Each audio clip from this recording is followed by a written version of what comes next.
Hello there, World Civilizations class, and welcome to our second installment on our Rome unit. Today we're going to be looking at how that Roman Republic that you learned about yesterday turned into an empire.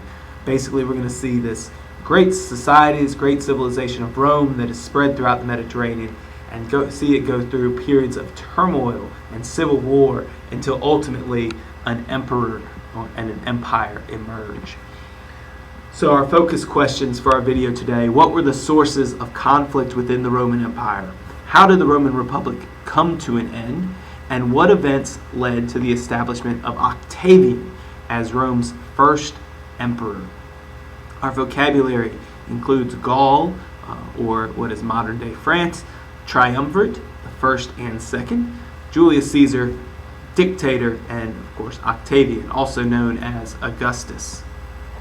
So let's begin with this quote from Sallust, which can go to answering that first question about how the Roman Empire came to an end. So this is what he says: "But when our country had grown great through toil, when great kings had been vanquished in war, when Carthage, the rival of Rome's sway, had perished root and branch, then fortune began to grow cruel. Hence the lust for power first, then for money grew upon them. These were, I may say, the root of all evils. For greed destroyed honor, integrity, and all other noble qualities. Ambition drove many men to become false, to have one thought locked in the breast, another ready on the tongue, to value friendships and enmities not on their merits, but by the standard of self-interest." Sallust puts the blame squarely on the landowning class, the people who become rich and therefore greedy, who begin to lie and cheat in order to benefit themselves rather than the Roman Republic. And so that's what we're going to see is part of the reason why the Roman Republic falls. So let's talk about this greed, inequality, and instability. By 200 BCE, the Senate had considerable power in Rome. The Roman Republic had already spread from Spain to Turkey and was bringing in tons of money. You heard about this in your video with Mr. Guilford yesterday. The rich were getting richer. Patricians began to control much more of the land. The landless plebeians became very unhappy with this. In fact, two brothers, the Gracchus brothers, Tiberius and Gaius, suggested that the land should be redistributed, taken from the rich and given to the poor, so more people would have access to this. And the Council of Plebeians actually passed laws associated with this. But because of this suggestion, the powerful landowners arranged for the killing of both Gracchus brothers. Ultimately, this results in much more instability, as we now have kind of an internal struggle between the rich and the poor of the Roman Republic. Some more instability develops when we begin to see changes in the Roman army. For a long time, the army had been made up of small landowning farmers, and they fought for Rome, for the state, to defend their own land. But as fewer and fewer people owned land, changes were needed. And this guy, Marius, he comes about and he realizes that he can raise an army out of the poor and landless, urban and rural landless people of Rome. No longer did you have to own land to fight in the army. He promises soldiers land in exchange for fighting as payment. And so therefore soldiers began pledging loyalty to their commanders, not the Roman state. Because fighting for Marius, he basically promised the land, not the Roman state. Other generals like Lucius Cornelius Sulla do the same. So different commanders promising land, people to fight for them and promise loyalty to them. This is a problem. We're going to see people starting to take sides. The generals, therefore, get involved in politics rather than just being fighting for the state. We see them instead lobbying the Senate and the councils to pass laws to provide land for their veteran fighters. So, of course, this is going to lead to even more problem. In fact, the two strongest generals, Marius and Sulla, come into conflict. This conflict is basically over who would command Anatolia. Sulla had been in charge, and the Council of Plebeians supported Marius. So they go to war over this. And in 82 BCE, Sulla defeats Marius and conquers the city of Rome and begins to wipe out all opposition. Basically, if you were an enemy to Sulla, you faced death. Sulla reestablishes the Senate, that governing body that was led by the richest elites.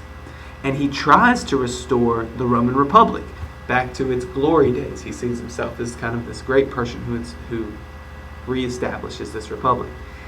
It doesn't work, though, and part of the reason is that other generals see what's going on, and they know that they can gain quite a bit of influence from the example set forth by Marius and Sulla. So how does this republic collapse? Well, for 50 years, Rome is plagued by civil wars and people competing for power. 3 men emerge from these civil wars as the most powerful, and basically they take over control of Rome in an equal sharing of power. We call them the first Triumvirate. They consist of Crassus, the richest man in Rome, who was also a military leader, Pompey, a military hero who was in charge of Spain, and Julius Caesar, a military hero who was in Spain, but ultimately becomes in charge of Gaul, which is modern-day France. You labeled both Spain and France on your map on Tuesday. So what is a triumvirate? It's a government by 3 people with equal power. The idea is they would check each other's power and balance them out. This doesn't work, however, as Crassus is killed in battle, leaving just 2 people in charge. And the Senate chose Pompey to lead Rome. Well, Julius Caesar is supposed to then pledge allegiance to Pompey, which he refuses to do. In fact, he's not going to do it, and he's going to try to take power from Pompey. So Caesar marches his army toward Rome, and he crosses a river called the Rubicon.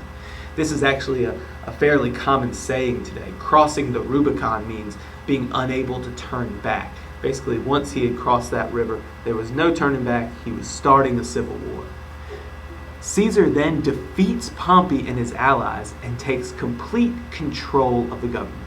Caesar defeats them, takes over Rome, and in 47 BCE, he becomes the dictator or absolute ruler of Rome. Caesar's reforms included redistributing land to the poor, increasing the size of the Senate to 900 members, mostly people who supported him. These 2 actions weakened the Senate quite a bit. He also planned building projects and military conquests, although he's not going to be able to carry those out, as just 3 years after he becomes dictator and establishes this kind of new order in Rome, he is assassinated by a group of the leading senators, including many who had supported him before. Basically, they saw him as a tyrant. They wanted to get rid of them and try to reestablish the republic.